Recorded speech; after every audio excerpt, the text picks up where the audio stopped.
नमस्कार दोस्तों, एक बार फिर से आप सभी का बहुत बहुत स्वागत है मेरे चैनल यानी कि नंदिनी एंड आस्था के चैनल में। तो ये देखिए, आज मैं आप सभी को दिखा रही हूँ, पूरे ही दिन का रूटीन दिखा रही हूँ और पूरे दिन मैंने क्या क्या किया वो सभी आपके साथ पेश करूँगी। एक गांव के जीवन में आखिरकार पूरे दिन करती क्या है औरतें। तो वैसे तो देखिए, मैं घर का ही काम करती हूँ और मैं हार खेत और गायों का काम ये सब नहीं करती हूँ। तो सबसे पहला काम था कि आस्था को स्कूल भेजना। सुबह सुबह 8:30 बजे का उसका स्कूल रहता है, तो उसे तैयार करके नाश्ता पानी करके उसे भेज दिया है स्कूल। और आ गई हूँ अब खाना बनाने। और आज तो मुझे ज़्यादा लेट हो गया था खाना बनाने में। जैसे कि आस्था को तैयार करती रही तो उसमें भी टाइम वेस्ट हो गया, और भी जैसे धूप नहीं निकली थी, ठंड लग रही थी, तो भी मन नहीं कर रहा था कि छाँव में बैठ के खाना बनाऊँ, तो इसलिए भी थोड़ा सा लेट हो गया था। और यहाँ पे देखिए, आ गई हूँ अब खाना बनाने। तो खाना बनाने में आज मैं बना रही हूँ मूली के पत्तों की सब्जी और टमाटर, आलू और मटर की सब्जी। तो ये दोनों अलग अलग सब्जी हैं, एक साथ नहीं बना रही। तो ये देखिए, पहले मूली के पत्तों को लहसुन और मिर्ची के साथ फ्राई कर लिया है। इसमें बस अब नमक डालेंगे और कुछ नहीं डालेंगे। तो यहाँ पे देखिएगा कि हमारी जो सब्ज़ी है ना, मैंने उसे ढक कर रख दिया था और अब ये बनकर रेडी हो गई है, क्योंकि नमक डाल देने से जो पत्तों में सिरा था ना वो निकल गया है और उसकी वजह से नमी के कारण पक चुकी है मूली। और मैंने सारी मूली के पत्तों को निकाल के कढ़ाई से बाहर एक थाली में रख दिया है। और अब मैं सब्ज़ी बनाने लगी हूँ। तो मिक्सर में आपने पहले देखा था कि मैं मसाला पीस रही थी, तो मैं सब्ज़ी के लिए मैंने मसाला पीसा था। थोड़ा सा ही मसाला पीसती हूँ, तो ये छोटी वाली कटोरी है, इसी में पीस लेती हूँ।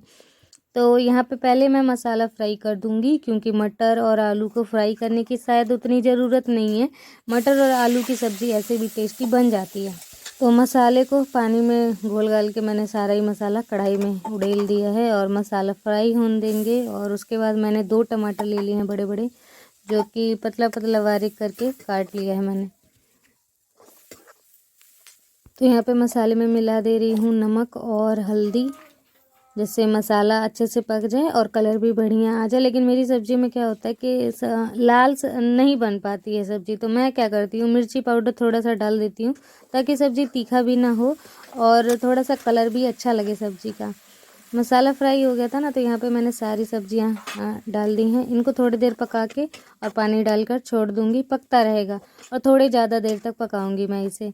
और जब तक ये सब्जियाँ फ्राई हो रही है, जब तक मैं आटा गूँथ लूँगी, क्योंकि आटा पहले ही गूँथना पड़ता है, नहीं तो नरम होने में टाइम लगता है। आटा गूँथ के रख दूँगी थोड़ी देर, तो वो नरम हो जाएगा आटा। उसके बाद रोटियाँ ना अच्छी बनेंगी, फूली फूली सी रोटियाँ बनेंगी।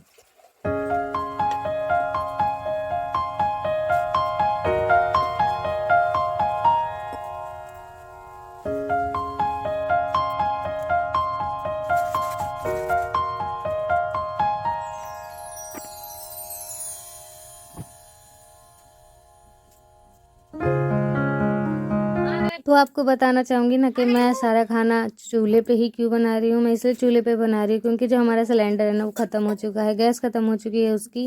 और अभी हमारे पास इतना रुपए नहीं है, इतना रुपए एफर्ट नहीं कर सकते कि हम आज गैस भरवाएं अभी, क्योंकि अभी थोड़े दिन हमारे ख़राब चल रहे हैं, और थोड़े क्या, बहुत ही ज़्यादा ख़राब चल रहे हैं। जब फसल आ जाएगी, ये जो सर्दी की जो फसल है वो आ जाएगी, उसके बाद शायद हमारे दिन थोड़े अच्छे हो जाएं। अगर अच्छे नहीं होंगे तो हम यहाँ से बोरिया बिस्तर बांध के कहीं और को रवाना हो जाएंगे, वहाँ पे काम करेंगे आस्था के पापा। और मैं अपना वीडियो ही बनाती रहूँगी, नहीं तो अगर मुझे भी कहीं ट्यूशन व्यूशन पढ़ाने का काम मिलेगा तो मैं वो भी कर लूँगी। लेकिन अभी मैं आपको यही बताना चाहूँगी कि मेहनत मैं बहुत कर रही हूँ, लेकिन उसका फल मेरे को नहीं मिल रहा है। तो कोई बात नहीं, मेहनत अपनी जारी रहेगी और जो होना है सो होगा, भगवान के भरोसे है सब कुछ। तो आप खुद ही समझ सकते हैं ना कि सिलेंडर भरवाना कितना मामूली बात है, लेकिन हम वो भी अभी एफर्ट नहीं कर रहे। और फिर मैंने सोचा क्यों नहीं, सर्दी ही है, दोनों टाइम वैसे भी आग की ज़रूरत होती है, जैसे कि आग तापने की भी, तो क्यों ना अभी इन दिनों चूल्हे पे ही पूरी सर्दियाँ खाना बनाया जाए।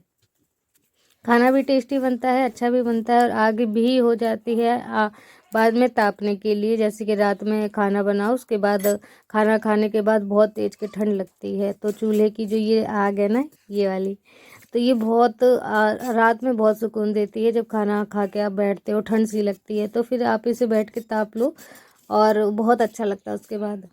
तो यहाँ पे देखिए खाना बनाने के तुरंत बाद ही मैंने चूल्हे की सफाई कर दी है। हमारे यहाँ यही होता है, लेकिन मैं तो ऐसा ही करती हूँ अधिकतर। और लोग यहाँ के लोग ना रात में चूल्हे को लीपते हैं, लेकिन मैं नहीं, मैं दिन में ही लीप लाप के छोड़ देती हूँ और बिल्कुल साफ़ सुथरा बना रहे यहाँ पे, जहाँ पे अभी मैं झाड़ू लगा रही हूँ। वरना वो राख अगर पड़ी रहेगी तो पूरे दिन उड़ेगा और यहाँ वहाँ फैलता रहेगा।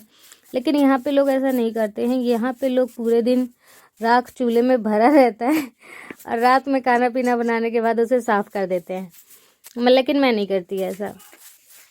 और ये देखिए चूल्हे की सफाई हो गई है, तो अब मैं यहाँ पे झाड़ू लगा दे रही हूँ। और आज मैंने कुछ सोचा है कि मैंने सोचा कि आज मैं इन दोनों चबूतरों को अच्छे से लीप दूँ। बहुत दिन हो गए हैं मैंने लीपा नहीं है इन चबूतरों को, तो इन चबूतरों का सामान सारा हटा के यहाँ से रख दूँगी। और आगे चलकर हो सकता है कि मेरा एक किचन हम बनाएं खुद ही, कम लागत में, रुपए जीरो और मेहनत ज़्यादा। तो सोच रही हूँ मैं, क्योंकि यहाँ पे खुले में ठंड लगती है बहुत ज़्यादा खाना बनाने में।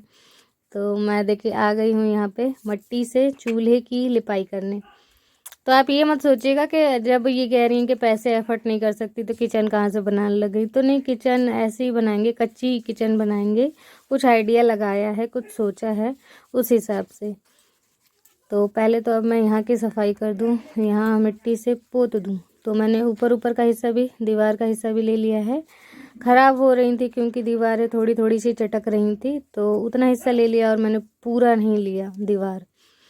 और ऐसे लीप दूँगी इन चबूतरों को। तो बहुत अच्छा कलर सूखने के बाद आ रहा था। तो ये देखिए बहुत अच्छा भी लगता है मुझे एक तो ये काम करने में भी, मिट्टी से लिपाई करने में ही ऐसा लगता है ना मिट्टी में ही ज़िंदगी बस गई हो।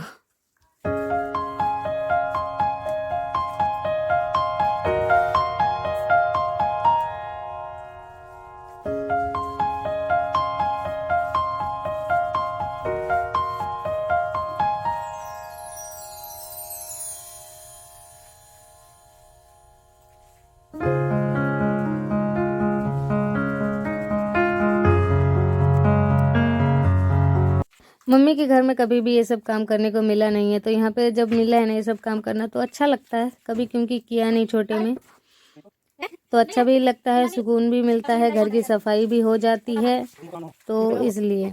और फिर सूख जाने के बाद बार बार आप देखो, बार बार लुक अलग सा आता है। फिर वहाँ पे खाना आना बनाने में एक अलग ही पॉजिटिव थिंकिंग आती है, अच्छा लगता है बहुत ज़्यादा। तो यहाँ पे देखिए आस्था के पापा ना हार गए हुए थे, खेत देखने गए हुए थे कि खेत की फसलें कैसी है। तो वहाँ से ये चने की भाजी ले आए हैं। ये चने की भाजी जो है ना, ये मैं आज शाम को नहीं बनाऊंगी, कल शाम को बनाऊंगी। और मैं यहाँ पे लिपाई करने लगी हूँ। और हमारे ही खेतों में धनिया भी हो जाता है, छोटी छोटी जो धनिया की पत्ती हम सब्जियों में डालते हैं वो धनिया, और आगे चलकर वो खड़े धनिया में बदल जाती हैं, मतलब खड़े धनिया उसमें फल लग जाते हैं। तो वो यहाँ पे ये धनिया की भी फसल की जाती है, धनिया, मटर, चना और गेहूँ और राई, सरसों, पता नहीं क्या क्या। तो हमारे खेतों में यही सब चीज़ें जो है ना बोई गई हैं, और आ जाएंगी मार्च तक ये फसलें आ जाएंगी काटने के लिए। तो मार्च में काट दी जाएंगी और फसल घर पे आ जाएगी, जो जितना निकला होगा। वैसे तो खेती में कहते हैं कि लॉस ही होता है, फ़ायदा नहीं होता है, लेकिन ऐसी बात नहीं है। अगर ज़्यादा खेत हो ना तो फ़ायदा भी होता है। अगर वही छोटा सा टुकड़ा हो, उसी में आप सोचेंगे कि पूरा परिवार चल जाए, घर चल जाए, तो नहीं चल पाता है। अगर आपके पास खेत ज़्यादा हैं, ज़्यादा से भी मतलब ज़्यादा, तब आपको खेती में बहुत ज़्यादा फ़ायदा होता है मेरे ख्याल से। बाकी हर किसी की अलग अलग राय है। तो यहाँ पे देखिए ये चबूतरा भी मैंने लीप दिया है। और आप सच बताना कि आप सभी को कैसे लगते हैं ये सब काम, अच्छे लगते हैं या फिर बुरे लगते हैं, या फिर सुंदर नहीं दिखते हैं, या फिर आपने गांव में कभी ये काम किया है या फिर नहीं किया है। तो आप कमेंट करके ज़रूर बताइएगा। तो ये देखिए लीप चुकी हूँ, लेकिन मुझे ऐसा लग रहा है ना इस साइड जो है लीपा ना मैंने, वो नीचाई हो गई है, और इस साइड जहाँ पे ये आग मैंने रख रखी है वहाँ ऊंचाई है, जो मिट्टी मैंने पोता है। तो फिर मैं ऐसे लाइन खींच के वहाँ भी अच्छे से पोत दूंगी, मतलब एक बराबर आ जाए, ऊबड़ खाबड़ ना दिखे, अच्छा नहीं लगता है वैसे। और मैंने इसे बराबर कर दिया और लीप दिया है मैंने। तो ऐसे सफाई कर देने से कोने कोने की भी सफाई हो जाती है। जैसे उस कोने में बहुत दिनों से धूल मिट्टी जमा थी, तो वहाँ की भी सफाई हो गई, नई सिरे से बिल्कुल नया हो गया। और अब मैं आ गई हूँ चूल्हा लीपने। और मेरा चूल्हा भी है ना, क्या हो रहा है ना कि आगे की जो इनके कोने हैं वो घिस चुके हैं, जिसकी वजह से ना कढ़ाई कभी ऐसा भी हो सकता है कि इधर को उलट सकता है, मतलब इधर को पलट सकता है। क्योंकि एक बार ऐसे ही जो मेरी कढ़ाई थी ना, मैं पूड़ियाँ तल रही थी और कढ़ाई इधर को पलट गई थी क्योंकि उनके कोने घिस गए थे। और इस बार फिर से कोने घिस गए हैं, वो बार बार पुताई करने से कोने घिस जाते हैं।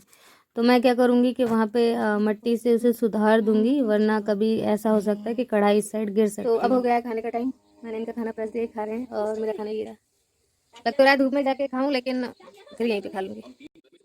तो मैं ना एक ऐसी बंदी हूँ जो कि हर समय हंसते मुस्कुराते रहती हूँ, क्योंकि मैं अपना काम कर रही हूँ, मैं अपना कर्तव्य निभा रही हूँ और आगे भगवान को अपना कर्तव्य निभाना है, उन्हें क्या करना है वो उनके ऊपर है। तो इसलिए मैं हंसती रहती हूँ क्योंकि मैंने अपना कर्तव्य पूरा किया है, कहीं से मैंने ढील नहीं दी है अपने कामों में। तो इसलिए मैं इतना नहीं सोचती, हंसती मुस्कुराती रहती हूँ। परिवार वाले नहीं सपोर्ट करते हैं, कोई भी नहीं सपोर्ट करता, फिर भी कोई नहीं, कोई हेडेक नहीं है मुझे इतनी। बाकी आप सब देखते रहते हैं कि कभी कभी हम दोनों में भी नोक झोंक हो जाती है, लड़ाइयाँ हो जाती है, आपने भी देखा है। तो ये सब तनाव के ही कारण होते हैं। और कुछ ये साल जो है ना हमारा बहुत ही बुरा बीता है और बीत रहा है, इन सब बातों को जाने दीजिए। और आज का ब्लॉग आप सभी का कैसा लगा है, आई होप आज का ब्लॉग आप सभी को बहुत पसंद आया होगा। आपकी पसंद के हिसाब से मैं ब्लॉग बनाती हूँ। तो प्लीज़ चैनल को लाइक कर दीजिएगा और सब्सक्राइब कर दीजिएगा जो मेरे चैनल पे नए हैं।